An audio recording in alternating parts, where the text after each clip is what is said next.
ഇലക്ട്രിക്കിനെതിരെ അന്വേഷണത്തിന് ഉത്തരവിട്ട് രാജ്യത്തെ മുൻനിര ഉപഭോക്തൃ നിരീക്ഷകരായ കേന്ദ്ര ഉപഭോക്തൃ സംരക്ഷണ അതോറിറ്റി ഓല ഇലക്ട്രിക്കിന്റെ സേവനങ്ങളിലും ഉൽപ്പന്നങ്ങളിലുമുള്ള പോരായ്മകളുമായി ബന്ധപ്പെട്ട പരാതികളിൽ വിശദമായ അന്വേഷണത്തിന് ഉത്തരവിട്ടതായി ഉദ്യോഗസ്ഥർ അറിയിച്ചു.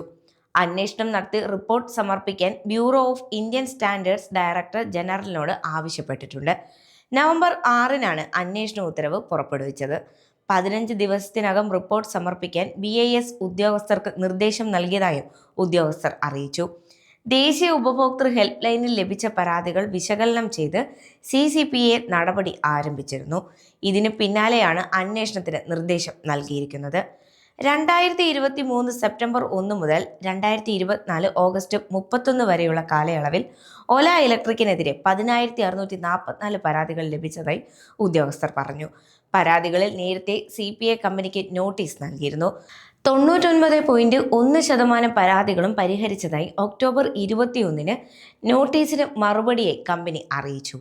എന്നാൽ പരാതിക്കാരായ ഉപഭോക്താക്കളോട് ഫീഡ്ബാക്ക് തേടുകയും പല ഉപഭോക്താക്കളുടെയും പരാതികൾ ഇപ്പോഴും കമ്പനി പരിഹരിച്ചിട്ടില്ലെന്ന് കണ്ടെത്തുകയുമായിരുന്നു. പരാതിക്കാരായ 130 ഉപഭോക്താക്കളുമായി ദേശീയ ഉപഭോക്തൃ ഹെൽപ്പ് ലൈൻ ബന്ധപ്പെട്ടിരുന്നു. ഇവരിൽ 103 ആളുകളും കമ്പനിയുടെ പ്രതികരണത്തിൽ തൃപ്തരല്ലെന്ന് കണ്ടെത്തുകയായിരുന്നുവെന്നും ഉദ്യോഗസ്ഥർ പറയുന്നു.